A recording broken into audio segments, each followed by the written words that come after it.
Dando prosseguimento ao evento do dia de hoje, chamaremos nosso amigo Alamar Regis Carvalho para que possa fazer a apresentação do orador dessa terceira parte.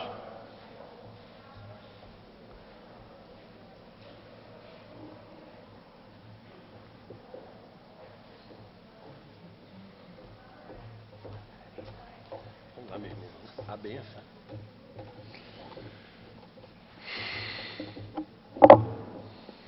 Vamos reiniciar, gente.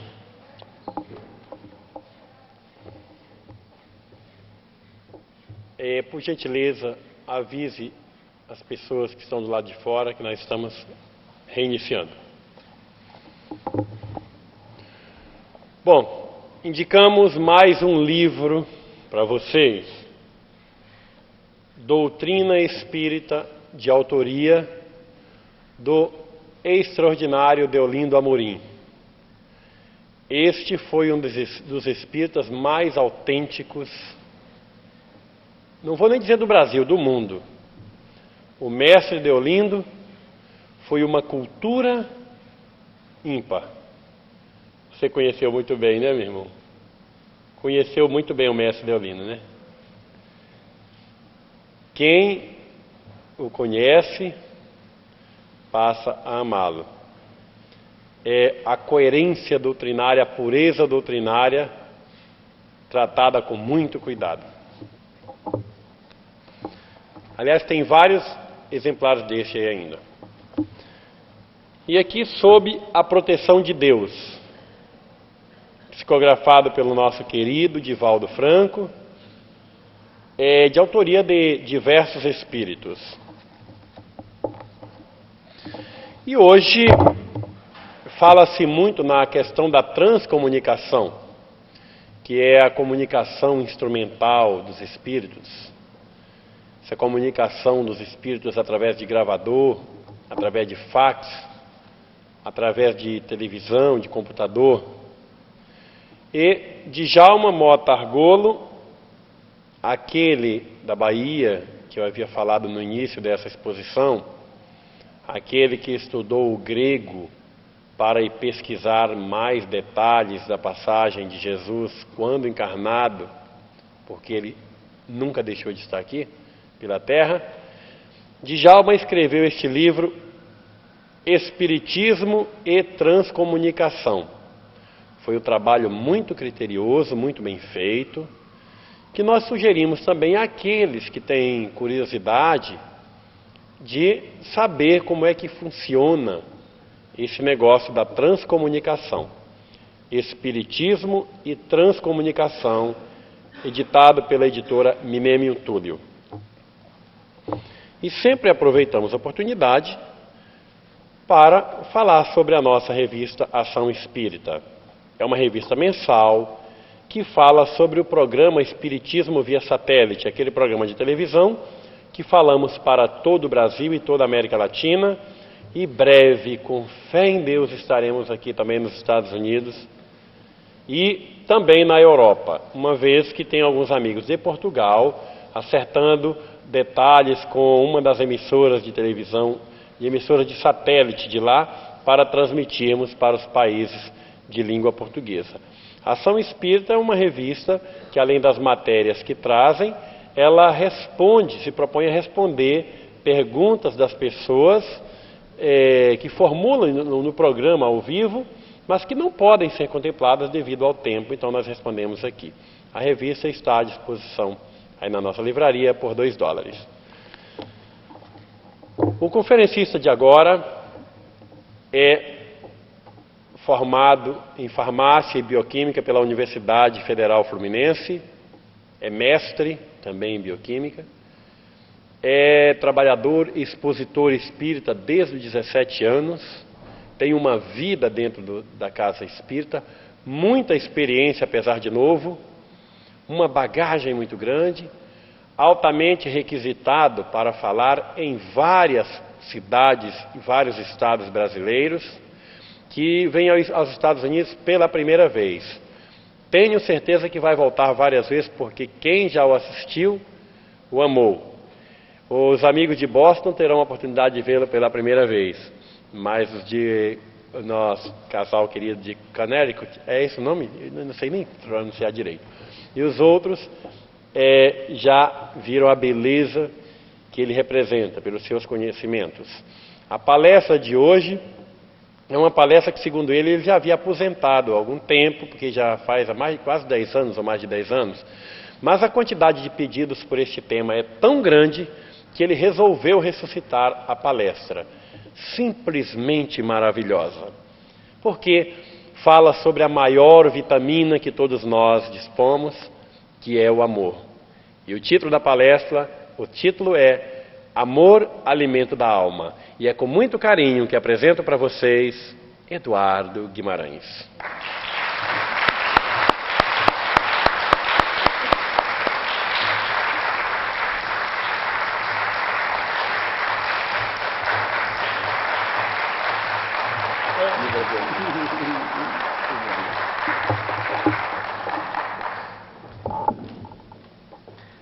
Queridos amigos, que a paz de Deus esteja em cada coração aqui presente. Primeiramente, as nossas desculpas por essa dose tripla à tarde. E nós, encerrando, peço a caridade de não dormirem, ou se dormirem somente 20%. Já estarei muito feliz. Que Deus nos abençoe. João, o discípulo amado de Jesus, registra no seu Evangelho a seguinte expressão do Cristo: conhecereis a verdade, e a verdade vos libertará. João 8:32.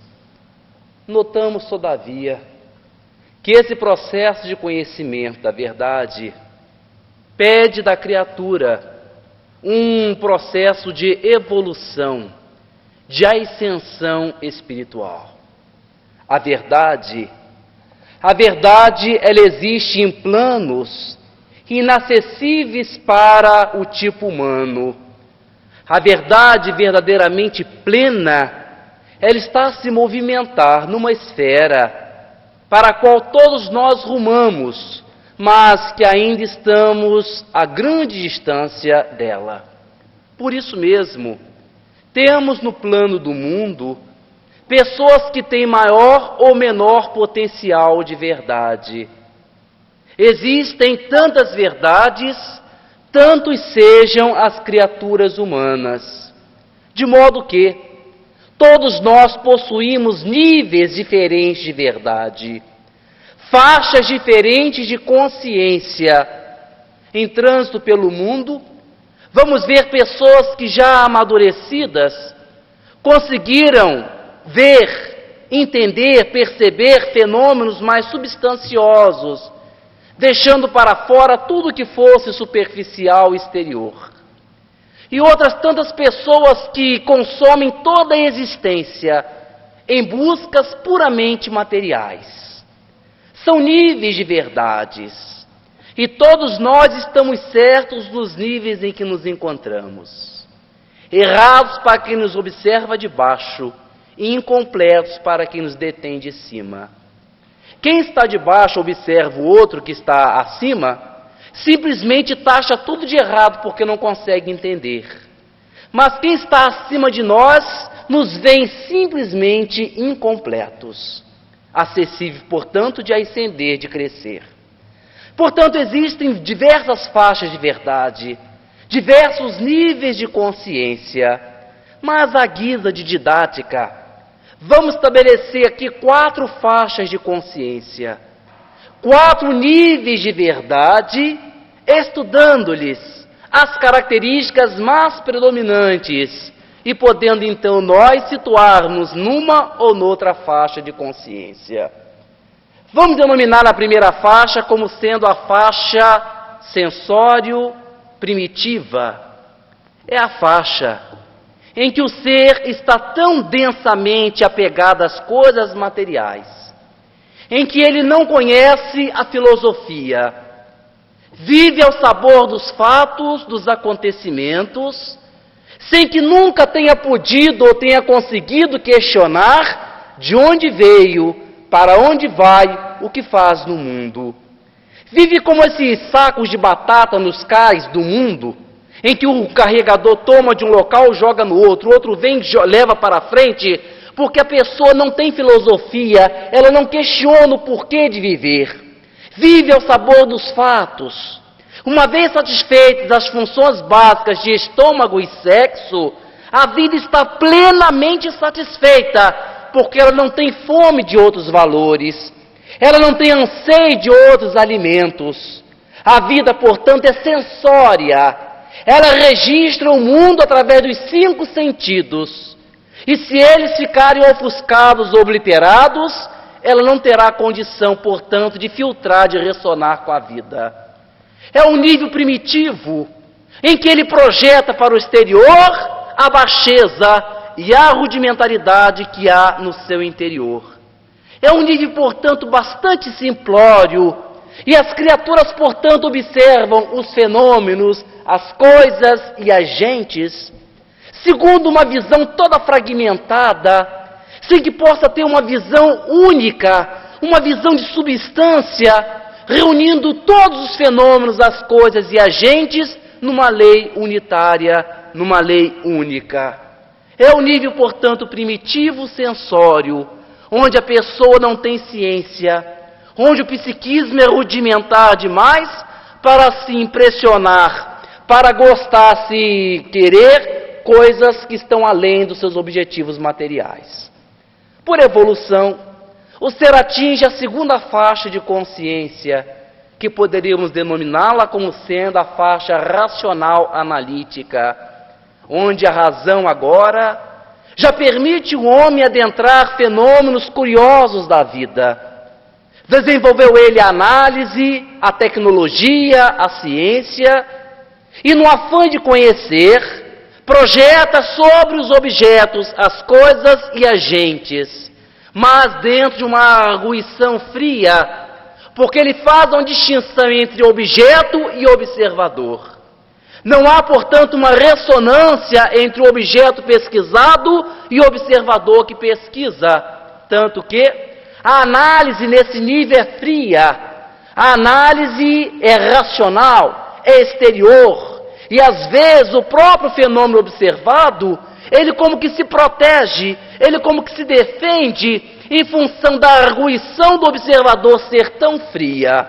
Prova-se hoje na mecânica quântica que há uma íntima relação entre o observador e o objeto observado. Conforme a psicologia, conforme a nossa ideação na pesquisa de um fenômeno, ele se comportará desta ou daquela maneira. Há, portanto, nesse nível frieza, mas já há raciocínio. O ser atingiu um estágio em que interessa-lhe saber das coisas, dos fenômenos e das gentes. Tenta estabelecer leis, entender os mecanismos da vida, mas ainda há muita ignorância. Nesse nível, por exemplo, que é o nível humano, o tipo para saber das condições, das necessidades básicas, nutritivas de uma planta, ele primeiro toma da planta, mata a planta, faz testes laboratoriais com essa planta, para então depois estudar as necessidades vitais de outra planta da mesma espécie. Evidentemente, portanto, ele é um nível racional analítico. Já tem análise, já tem raciocínio, já tem pesquisa, já tem ciência, mas ainda há muita ignorância. As coisas, os fenômenos e as gentes. Tudo está assim disperso no mundo em que ele não consegue ter uma lei única, uma interpretação harmônica de tudo o que acontece.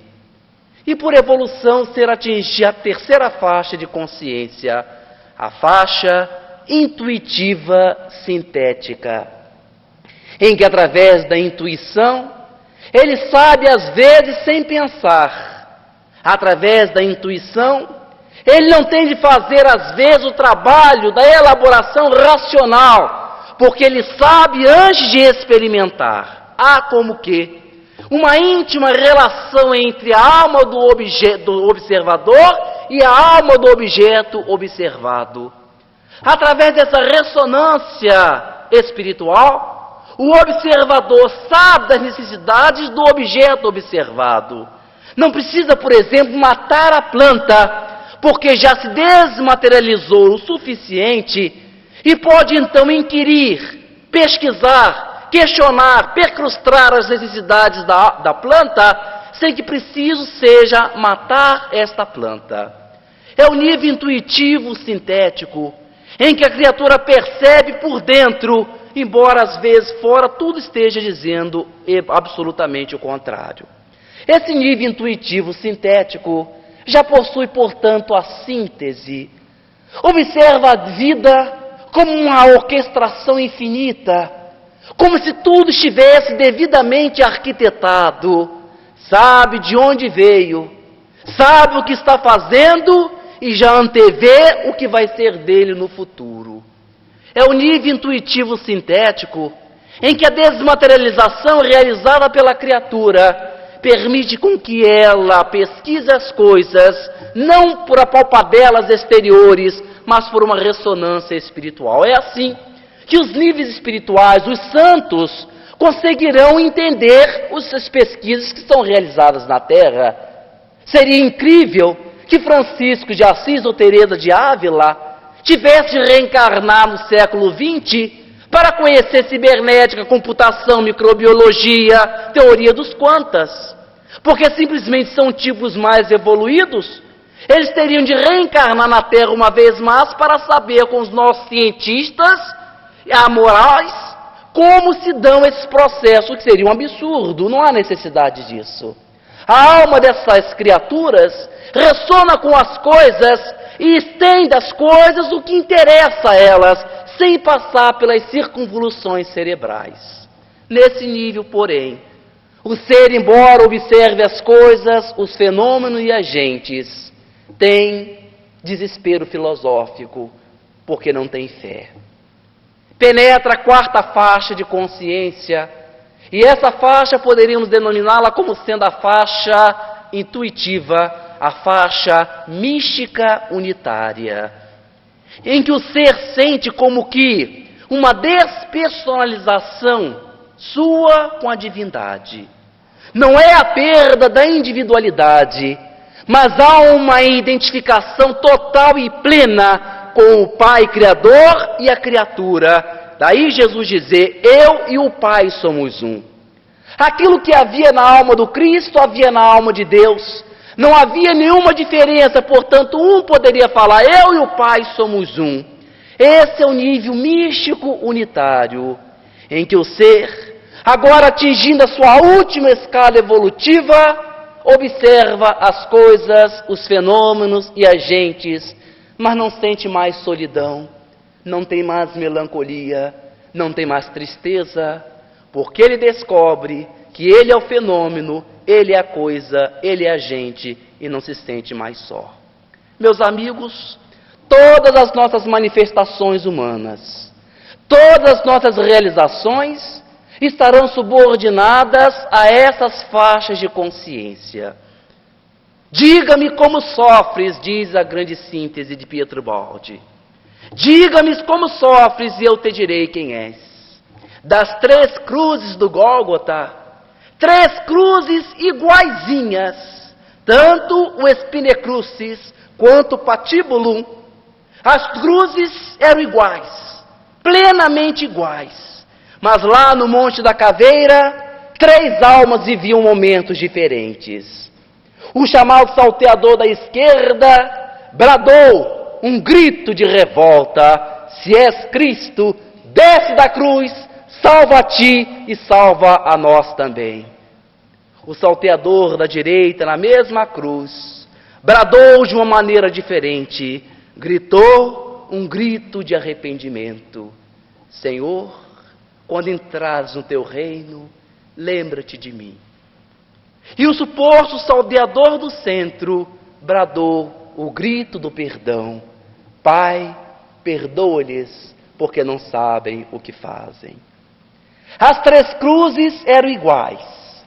O fenômeno dor era igual, mas as 3 almas viviam momentos diferentes.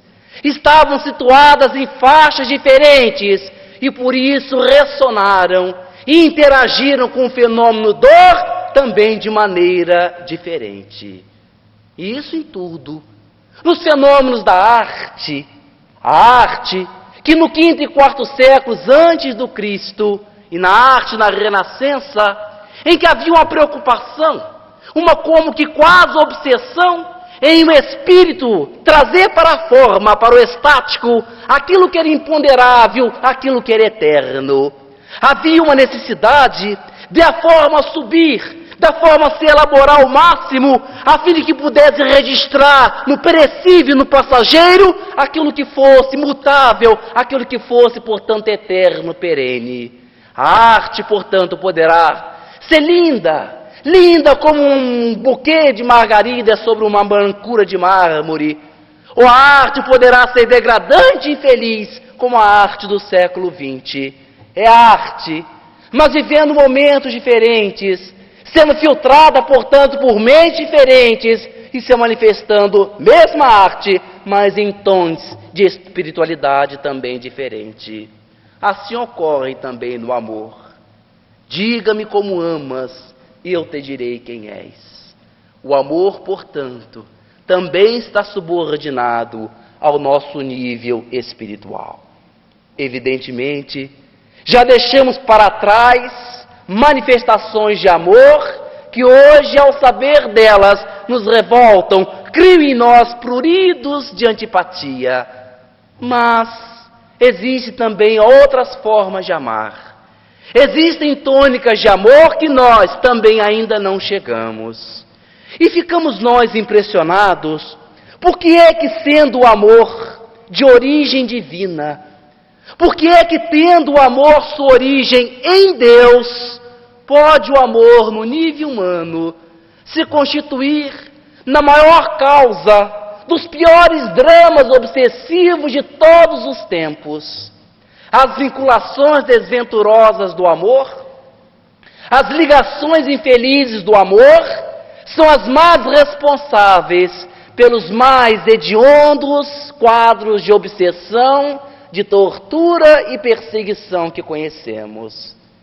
Nem mesmo às vezes a mutilação de um membro, nem mesmo a perda da própria vida, segundo as informações espirituais, repercute de forma tão danosa, de maneira tão negativa na alma, quando um processo de desvinculação em baixo nível nos processos do amor. Como entender, tendo o amor a origem em Deus, portanto uma origem positiva, como pode o amor se degenerar na faixa humana, no nível humano, e redundar em tantos dissabores, em tantas lutas, em tantas tristezas, em tantas coisas ruins, maldades, desencontros, melancolia, depressão? Por que é que o amor, tendo a sua origem em Deus, pode render no nível humano esse processo tão negativo, tão hediondo, tão maldoso, que caracteriza, infelizmente, a maioria dos relacionamentos humanos? Verdadeiramente, o amor tem a sua origem em Deus. Mas entre a sua origem e a nossa manifestação, há uma distância. Embora, repitamos, todos nós estejamos certos nos níveis em que nos encontramos. De modo que a nossa forma de amar está certa, é esta o nível humano, mas não é a melhor. E a prova de que ela não é a melhor é porque ela traz dissabores, ela traz tristezas, num processo que deveria ser pleno de alegria, pleno de felicidade. O que deverá ter acontecido, senão a maneira equivocada, a maneira acanhada, a maneira bizonha da criatura se relacionar nos processos de amor? Diz-nos André Luiz, no livro Nosso Lar, no capítulo 18, Amor, Alimento da Alma. Ele, num contato muito próximo com a dona Laura, mãe de Lísias, enfermeiro no plano espiritual, diz a ele André, as pessoas quando encarnadas, ao observarem aquele versículo de João 13:34, amai-vos uns aos outros como eu vos amei, Pensam aí que o Divino Mestre faz um apelo às sublimes virtudes do Espírito, mas não. O amor é o alimento da alma. E já no livro Evolução em Dois Mundos, na segunda parte, eis que André Luiz volta à questão a dizer-nos sobre a alimentação dos seres espirituais. Ele diz: os seres se alimentam de sínteses quimioeletromagnéticas auridas do reservatório da natureza e dos raios vitalizantes e reconstituintes do amor trocados entre aqueles que se amam. Essa alimentação, baseada na troca recíproca de elementos energéticos espirituais, é muito mais importante do que o nutricionista do mundo pode imaginar, porque de vez que dela que se origina a verdadeira euforia mental e fisiológica com que os seres se sustentam entre si. Fecha aspas. É essa, portanto, a dinâmica do amor. E todos invariavelmente têm necessidade de amar e receber amor. A alma fecundada por amor, o psiquismo que foi fecundado por um processo agudo de amor, tem necessidade de doar-se, porque amor é doação. O amor, que lá nos seus pródromos na matéria, é atração e repulsão. Na energia, vai receber o nome de impulso e repulsão. E no nível espírito, vai chamar-se, portanto, amor. É a mesma manifestação, é o mesmo elo, mas que é a necessidade de toda alma em trânsito para a evolução. Daí porque Schiller, o grande escritor alemão, tem identificado as duas magnas leis da vida, a lei da fome e a lei do amor. A primeira é a lei em que o ser se sustenta, em que o ser primeiramente quer manter-se vivo, é a lei da sobrevivência do indivíduo, é a nutrição. A criatura quer, portanto, nutrir-se para manter-se viva. É a primeira lei da vida. É o primeiro mandamento da existência e qualquer ser, em qualquer faixa espiritual que se encontre, está ressonante com a lei da fome, porque ele tem de sobreviver. Mas depois que ele está vivo, depois que ele se apercebe ser vivente, ele tem necessidade de compartilhar a sua vida e, portanto, surge a segunda lei do universo, a segunda lei da vida, a lei do amor.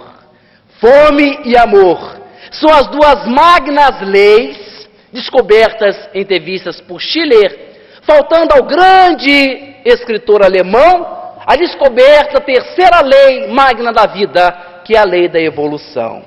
Então, fome, amor e evolução são essas três leis que estão presentes em qualquer faixa de consciência, em qualquer mundo, desde o início da evolução, desde os níveis mais simples, mais simplórios, até os mais avantajados e complexos. O ser, em qualquer faixa, sabe ressonar com a lei de fome e a lei do amor.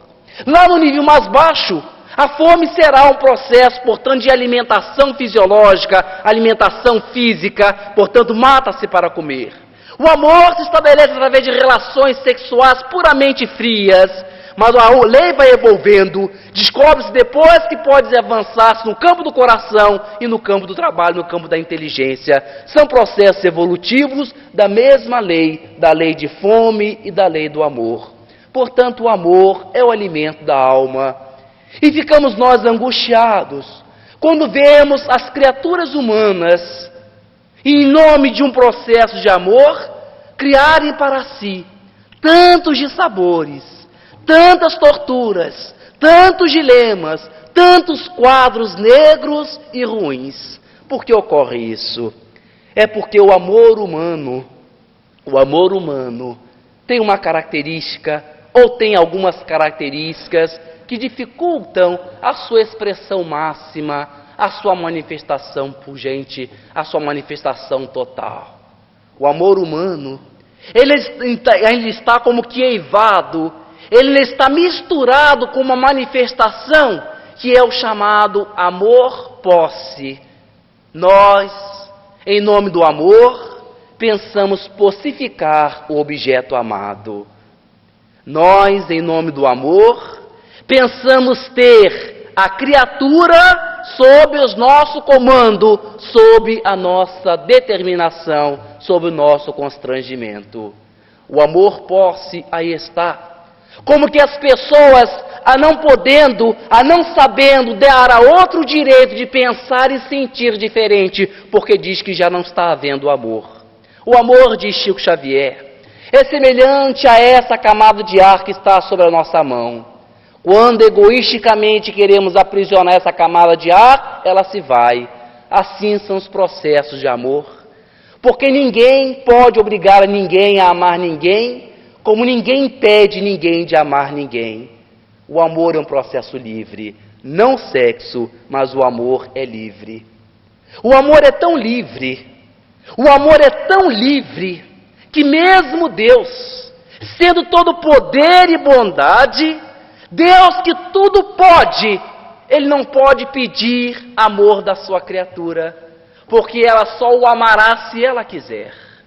É um processo livre, é um processo espontâneo, em que a pessoa simplesmente quer, em que a pessoa simplesmente, livremente ama, e não se pode negar que ela ame, não se pode impedir nem fazer com que ela ame. Esse processo do amor-posse, portanto, estabelece com que a pessoa seja nossa, segundo o seu padrão mental, segundo o seu padrão emocional. A criatura não pode pensar diferente, como temos visto casais nas lides espíritas, casais que se afastam, que se deterioram a relação, porque simplesmente não está havendo um como que respeito pelo outro, pelo companheiro, pela maneira de pensar, de sentir diferentemente do outro.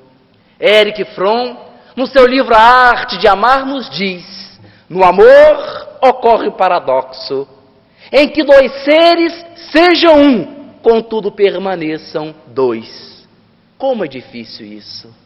Nós não temos sabido amar dessa maneira, porque simplesmente quando dizemos amar alguém, quer dizer que nós possuímos essa pessoa.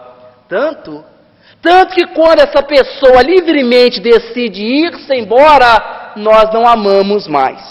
Quer dizer, a condição para amar alguém é que ela esteja conosco, porque se ela não estiver, a gente não ama mais. Quando se o amor é querer tudo de bom para a criatura, em que o amor, a sua manifestação máxima, é aquela vontade que ela tem de simplesmente compartilhar.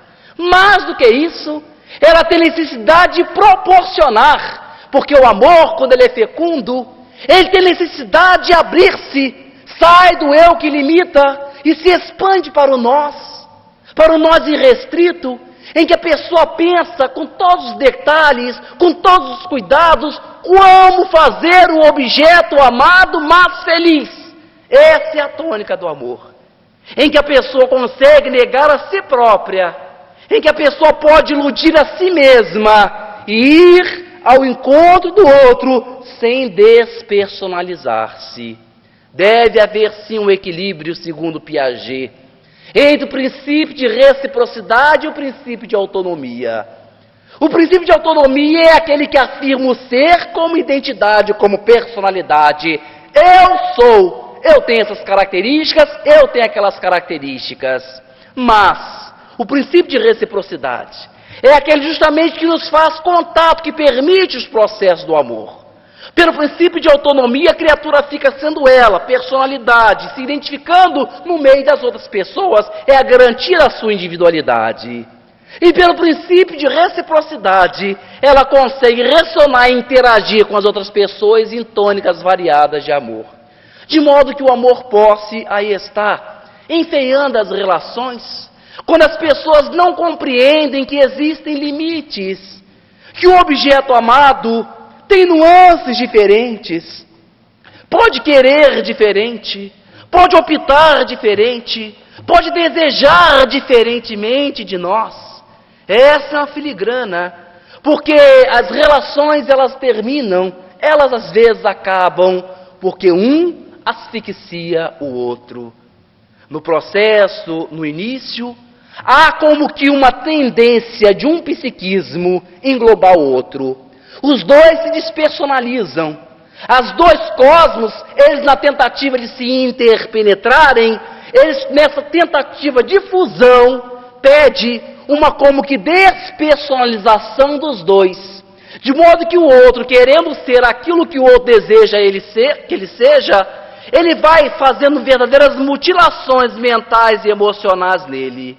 Vai deixando de ser ele aos poucos, e de modo que cada um englobando o outro, ninguém é ninguém. Os dois se descaracterizam. Mas sabemos muito bem que ninguém vive um mundo muito diferente do seu durante muito tempo. Ninguém respira em uma montanha muito alta durante muito tempo. A tendência é, com o tempo, a criatura retornar daquele devaneio alienante, é ela voltar e tentar se reafirmar pelo princípio de reciprocidade que ela é fulano diferente de ciclano. Nesses momentos, surgem, portanto, as diferenças, em que foram como que escamoteadas, as diferenças foram como que maquiadas, para que houvesse um entrosamento entre as duas pessoas. Dentro de um tempo, porém, as duas estruturas começam a se afirmar, começam a se chegar, começam a se mostrar como são, então surgem as diferenças do processo de amor. Então o amor-posse é uma característica que enfeia, quando deveríamos lembrar-nos sempre de que ninguém é de ninguém. Nós somos espíritos livres, e a tônica de amor, nós não temos controle sobre ela. Ninguém pode dizer assim, porque eu vou amar fulano, absolutamente. Porque eu vou deixar de amar fulano, absolutamente. Ninguém consegue fazer isso. Porque o amor é um processo espontâneo. Se ele fosse poder ser racionalizado, ele deixaria de ser justamente amor. Essa é a manifestação da vida. É a manifestação mais sagrada da vida. É o alimento realmente da alma. E nós não poderemos prostituí-lo sob o peso do constrangimento, da obrigação, da possessão. Pagaremos um preço caro, porque teremos alguém do nosso lado, alguém que não quer estar. Constrangiremos alguém ao nosso lado, alguém que não quer ficar. Não há amor, há obrigação. A segunda característica do amor humano que o enfeia é a característica que envolve uma imaturidade total, visível nas criaturas, que é a sua incapacidade, às vezes, de aprofundar-se nas relações.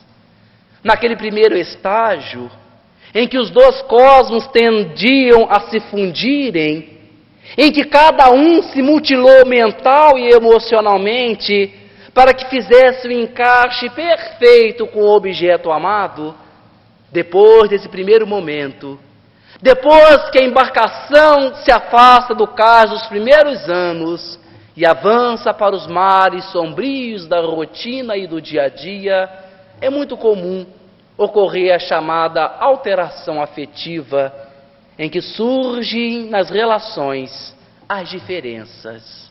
E o tipo simplório, a alma periférica, que não está muito interessada em crescer, não está muito interessada em avançar, dentro de uma psicologia do descartável, em que nós tomamos um prato, usamos, jogamos fora. Usamos um copo, usamos, jogamos fora. A pessoa transportou esse tipo de relação para as pessoas. E hoje nos relacionamos com o objeto amado, na expectativa do seguinte: quem virá depois? Não demoramos tempo para conhecer a pessoa amada. Não demoramos tempo para nos conhecer com aquela criatura, com aquela pessoa. As relações se desfazem com uma facilidade, porque as pessoas imaturas e superficiais perderam densidade na alma. Não se permitem aprofundar um pouco mais, porque o processo de amor é um processo de amadurecimento espiritual, sim. Porque na rotina surgem diferenças, obviamente, porque não somos ainda pessoas bem resolvidas espiritualmente, essa é que é a verdade. Temos todos nós baixezas e elevações, Temos um pouco de sombra e luz na nossa intimidade. E no relacionamento do dia a dia é óbvio que essas manifestações, elas se levantam, elas se manifestam. E nós, se tivermos um processo superficial, exterior, perderemos a grande oportunidade da vida de amadurecer. Partiremos para uma outra relação. E naquele processo exterior, nas primeiras apalpadelas, os primeiros encantos, nós vamos ficando enquanto está bom. Surgem as primeiras diferenças, nós pulamos para outra, vamos como que pulando amarelinha nos processos afetivos. Hoje, amanhã com uma outra pessoa, no ano que vem com uma outra, sem nos permitir um processo de amadurecimento, de crescimento espiritual. Infelizmente, não recebemos do amor aquilo que ele tem de mais fino, de mais bonito, de mais espiritual, que é justamente aquele processo que nasce da convivência, em que um pode depositar total confiança no outro, porque em função dos mecanismos de defesa do ego, a criatura se protegeu, criou verdadeiras muralhas para viver um chamado mundo de todos, em que todos como que querem agredi-la, e ela, portanto, tem de se defender. Ela só quebra essa muralha, ela só consegue permeabilizar essa muralha através de um convite potente e agudo de amor. Só o amor tem a capacidade de dizer aos mecanismos de defesa do ego: acalma-te, sossega, porque eu não estou aqui para te agredir, eu estou aqui para te amar.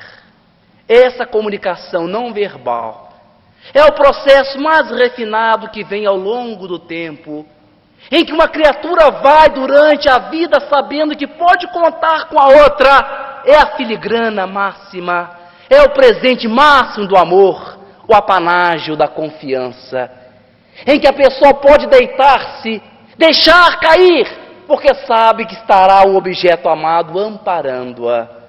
Aqueles que não se aventuram a processos mais profundos poderão passar pela vida e outras vidas passarem por elas, mas não sentirão a alegria, o bem-estar, esse retorno de natureza profunda. Evidentemente, a doutrina espírita não tem autoridade para dizer que a pessoa deve ou não deve ficar com fulano. Há um equívoco lamentável no posicionamento, às vezes, nosso. Em verdade, a doutrina não manda ninguém fazer ou deixar de fazer. A doutrina expõe leis. A doutrina amplia os horizontes da criatura. Mostra o mundo de leis no qual ela está mergulhada e deixa ela com seu mundo livre, com a sua liberdade de escolha, querer ou não querer. Dizer que a criatura, em função de ter conhecido alguém, deve continuar eternamente com aquela pessoa é um erro. Porque o chavão dizer, mas isso foi compromisso do passado, uma falácia. A pessoa pode ter justamente errado nesta vida. Vamos dizer que o nosso compromisso é para casar com a moça aos 30 anos nos Estados Unidos. E em função de uma escolha infeliz, nós casamos com uma no Brasil aos 20 anos. O erro foi naquela, e não naquela de 30 anos. A pessoa vai dizer que tudo é compromisso. Se fosse assim, ninguém erraria mais. Nós teríamos a certeza de que estamos nessa vida plenamente certos. Todos os nossos erros estão no passado. Não é assim. Evidentemente, ninguém tem autoridade para de fora falar até quanto a pessoa deve suportar um relacionamento infeliz. Só a pessoa pode avaliar. Só a pessoa, possuindo a doutrina espírita, consoante todo esse manancial de belezas e clarezas que ela traz, é a pessoa que depois de ver esgotar todos os recursos postos adentro de si mesma, em que ela esgotou todo o potencial de fé, de esperança, de resignação e persistência que ela possuía, e ela queda, e ela diz, não posso. Ela está assumindo, ela, com a vida, a responsabilidade. A doutrina não manda afastar, não manda que ninguém se mantenha também na relação. A doutrina quer seres livres, conscientes. A doutrina nos dá os elementos para coordenarmos a nossa vida. Ninguém poderá no plano espiritual chegar, mas senhor Allan Kardec, o senhor escreveu lá que eu devia levar minha relação e eu acabei com a minha vida e acabei com a vida da pessoa. Senhor Allan Kardec, o senhor disse que eu poderia me separar porque as nossas leis são feias, as criaturas vivem com as outras obrigadas para a deficiência das leis humanas, está no livro dos Espíritos. Então eu me afastei e gerei um karma para mim. Ninguém poderá fazer isso, porque simplesmente a doutrina não tem o poder de decidir pela pessoa. É a pessoa de posse do conhecimento que a doutrina espírita dá, consegue avaliar prós e contras, verificando qual o potencial que ela tem dela de persistir um pouco mais e pagar o preço. Portanto, não há como colocar numa tribuna ou num livro como a pessoa não pode, em função de um casamento infeliz, abrir uma página de Emmanuel e dizer, conforme a página, eu vou me afastar, vou me separar, ou vou continuar. Absolutamente. Isso é questão de foro íntimo. Está no Evangelho segundo o Espiritismo, capítulo 17, item 7. Essas questões são questões de foro íntimo. O aguilhão da consciência muitas vezes avisa, mas às vezes se torna impotente ante os sofismas da paixão. A nossa liberdade está até o ponto em que ameaçamos a felicidade do próximo. E vai até o ponto em que o próximo invada a nossa. É claro a espiritualidade. Evidentemente, somente nós poderemos dizer se manteremos a relação ou não. De modo que, em função dessa imaturidade, nós vivemos relacionamentos sem que tenhamos a oportunidade de crescer e amadurecer com eles. Vamos como que pulando a amarelinha a vida fora, sem receber o maior bálsamo, a maior alegria do processo de amor, que é justamente a confiança, o apanágio número 1, que é deixar-se ir, é esse gostoso ir-se, porque o objeto amado ama verdadeiramente.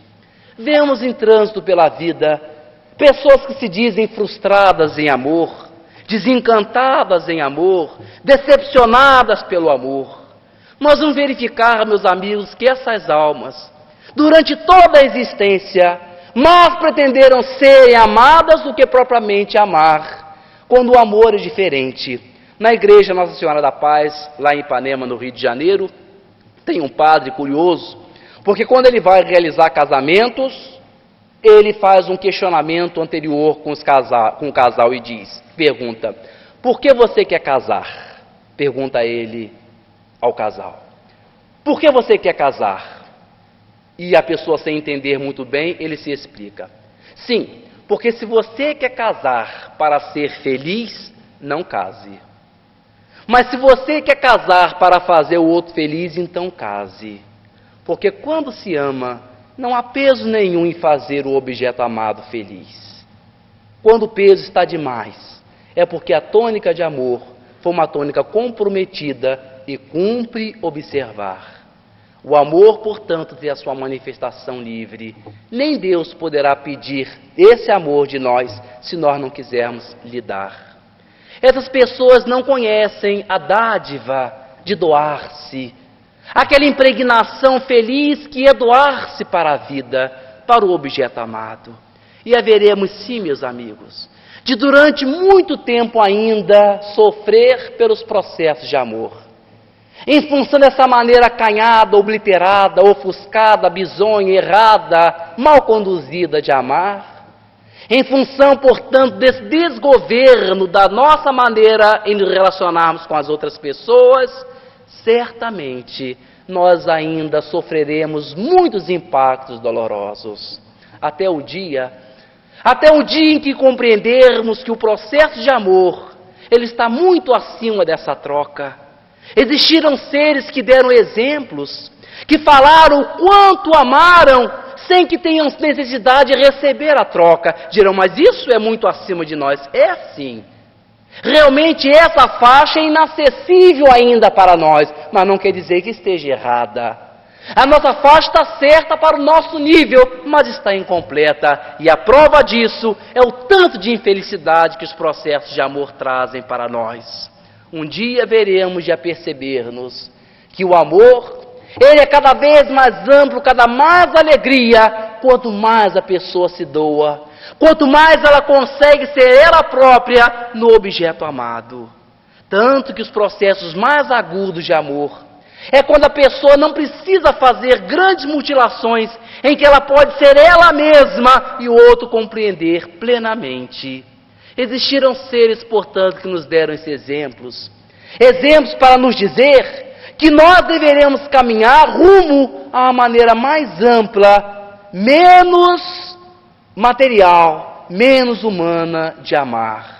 Jesus de Nazaré dirão, mas logo Jesus, sim. Esse ser veio nos mostrar que verdadeiramente essa troca, essa ressonância humana, às vezes não se dá. E nem por isso a criatura deixa de estabelecer um processo de amor. Porque amor é doação.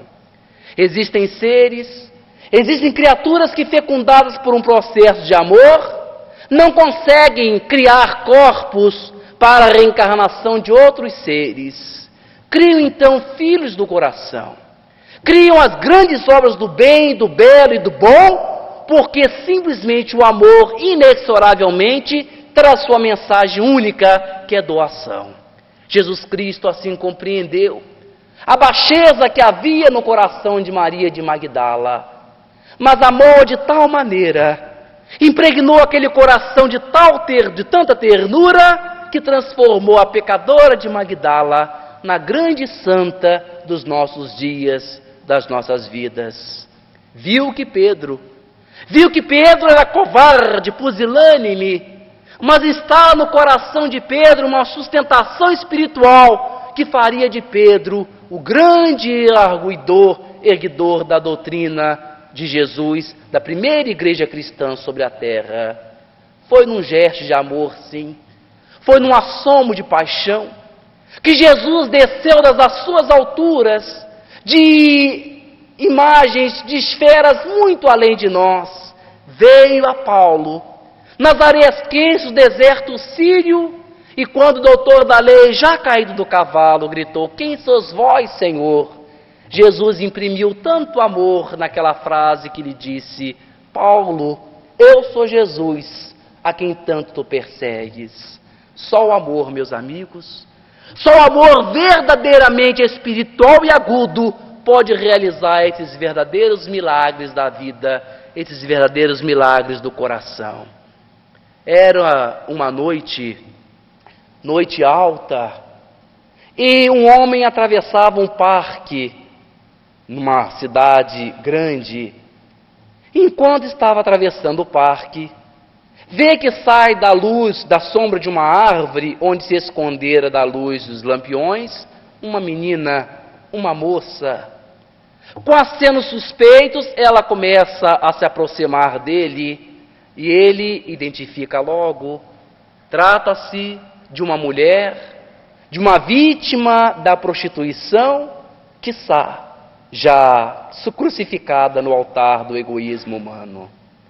Ele que era um homem bom, ele que já havia dado metade de seus bens para os mais pobres e dado o seu justo tributo de trabalho junto à empresa, preparava-se agora para outras vantagens, para outras conquistas espirituais. Enquanto atravessa o parque, vê a moça chegar mais perto dele e decide então fazer tudo que estivesse ao seu alcance para salvar aquela alma. Era uma determinação que ele tomava para si mesmo. Quando ela se aproxima dele, percebe ele que aqueles passos denunciam fome e medo, e que a fome a induzia a vencer o medo. Quando ela se chega bem próximo, ele diz, menina, não é possível amar sem ter amor. E vamos cear, porque deves estar com fome. Ela aceitou o convite, porque quase sempre o ritual começava por um restaurante. Adentraram um restaurante, ela procurou um canto desse restaurante mais reservado, envergonhado do seu vestido pobre, da sua bolsa feia, do seu cabelo em desalinho. E ali observava ela aquele mundo de lantejoulas, de alegrias, de plumas e gargalhadas. Fechou e fechou como se sonhasse um grande sonho de felicidade. Começou a se sentir um pouco meio rica no meio daquelas mulheres ricas. Via aquele mundo com tamanha inveja, envergonhada estava da sua pobreza. Ela acostumada a viver num casebre nos arredores da cidade. Aquele nosso homem não. Um homem mais maduro, observava aquele mundo cheio de venenos por dentro. Aquelas gargalhadas eram gargalhadas alienantes, porque aquela sabia que a vida despende e joga sutis venenos nos corações das criaturas periféricas. Estavam ali os dois, e veio então uma sopa, a ceia, e ela então viu muitos pratos, e tentava alongar o máximo tempo possível, multiplicando o sabor dos alimentos com pão, condimentos, legumes, para que a ceia se desdobrasse o mais tempo possível. Ele observava aquela alma, lembrou-se de João Batista, que morrera por condenar Herodíade, porque condenou Herodíade, embora João, muito certo, trazia ele algo ainda de errado, porque Jesus, na casa de Simão, simplesmente naquela mulher pecadora, ama de tal forma, de modo que ele faz uma distinção entre a atitude de João Batista, lembrando qualquer coisa arcaica, e a maneira de amar de Jesus, aquela mulher, a pecadora de Magdala. O restaurante vai esvaziando, ele olha para ela e diz: menina, não é possível amar sem ter amor. Hoje te levarei para a casa de uma amiga, e amanhã vou te falar de um amor diferente, do amor que sobrevive até a morte. Pagaram o jantar e ele a conduziu à casa de uma senhora amiga. No dia seguinte, acompanhada dessa senhora, ela o procurou. Ele conseguiu emprego em casa de família honesta, a quem ela soube corresponder. Dentro de algum tempo casou-se, teve seus filhos e, como todas as obras do bem, saiu da vida do nosso homem. A sua obra estava terminada. Todavia, todos os anos, pelo Natal, ele recebia uma pequenina carta em que se liam essas poucas palavras: não o esquecerei jamais. O Senhor me ensinou o verdadeiro amor e hoje sou feliz com a minha família. Não o esquecerei jamais. Ele lia esta carta chorando de alegria, porque desta vez o ser a quem ele havia feito o bem retornava por meio de uma carta, e ele chorava, portanto, todos os natais. Só realmente uma manifestação de amor pode tirar alguém do lodo e transfundi-la na luz. Só realmente uma alma fecundada por amor consegue traduzir-se em plena de beleza e suavidade, e fecundar a vida dela e a vida de tantos. O amor pode tudo. Se nós não temos podido, sabido amar, é porque nos faltam ainda algumas características do amor mais alto. Mas o amor ainda quando no nível humano, quando ele é potente e agudo, ele realiza milagres. E quem nos conta um desses milagres é Eustógio Vanderlei, no seu poema O Beijo do Papá, em que, segundo ele, quando se deu o conflito entre a Rússia e o Japão, as duas megapotências tentando disputar o Porto Arthur, ele, lendo essa matéria, escreveu um poema intitulado O Beijo do Papá. Narra o pedido de uma criança inocente em terras inimigas. Foi no tempo da guerra entre a Rússia potente e os heróis nipons, calmos filhos do Oriente. Em torno a Porto Arthur o cerco se apertava, como um círculo de ferro e fogo, o fumo que chegava às portas da cidade a quem valente ousasse por ela penetrar ou por ali passasse. Da boca dos canhões, a morte, a rir traiçoeira, partia cada instante em veloz carreira, a vida ia ceifando míseros soldados, tão desumanamente assim sacrificados. Numa tarde que cessara de momento, um canhoeiro a cobrar novo alento, junto, olhando de fogo, uma adorável criança, sem mostra de terror, cheia de confiança, apareceu correndo. No olhar de quem procura ansiosa, naquela massa de ferro e fogo, um rosto conhecido, o risonho perfil de um semblante querido. E ao ver a pequenita, um japonês, um bravo, que entendia a língua do eslavo, tomou então em suas mãos calosas as mãos da pequenita, alvas cetinosas. Que procuras em minha tropa em que vês exposta ao bombardeio? Que és tu? De onde vens? Que nome tens, menina? Meu nome é Lina. Procuro o meu papá, que há muito não o vejo. Há muito foi-se embora e desejaria vê-lo outra vez. Para quê? Pergunta o filho de Japão, dizendo incontinente. Ele aqui não está. Partiu mais adiante. Porém, se algum recado ou coisa semelhante quiseres que eu lhe dê, descreva-me sinais de quem falou e eu prometo cumprir o teu desejo inocente. Ah, é forte, meu papá, responde Lina contente. Tem os seus olhos azuis, assim como os meus, como bem pode vê-los. Retirando do bolso um pequeno retrato, acrescentou a sorrir. Façamos um contrato. Eu lhe dou este papá para que nunca se esqueça e vendo o verdadeiro em breve o reconheça. Chama-se Ivan. E ao dizer isto, salta ao colo do soldado em lágrimas banhado. Um herói que nunca chora ante horrível matança, chorou a receber o beijo da criança. Lina pôs-se a correr por onde tinha vindo, e o inimigo ia em frente, cada qual mais veloz, cada qual mais valente. Súbito, as trombetas ecoaram, anunciando a próxima madrugada. Os mortos e feridos eram sem distinção por todos acolhidos. E ao ver o japonês, um russo com a cabeça pendida e a blusa ensanguentada, olha o retrato da criança, vê perfeita semelhança. Ivan, o que me quer? O que me quer? Aqui estou para trazer-te um beijo que te envia a tua filhinha Lina. E ela mesma faria se pudesse vir cá. Não vindo, pediu-me depusesse em tua fronte ao meio. E ao dizer isto, o calmo filho do nascente abraça o russo e beija-o ternamente. Muita paz.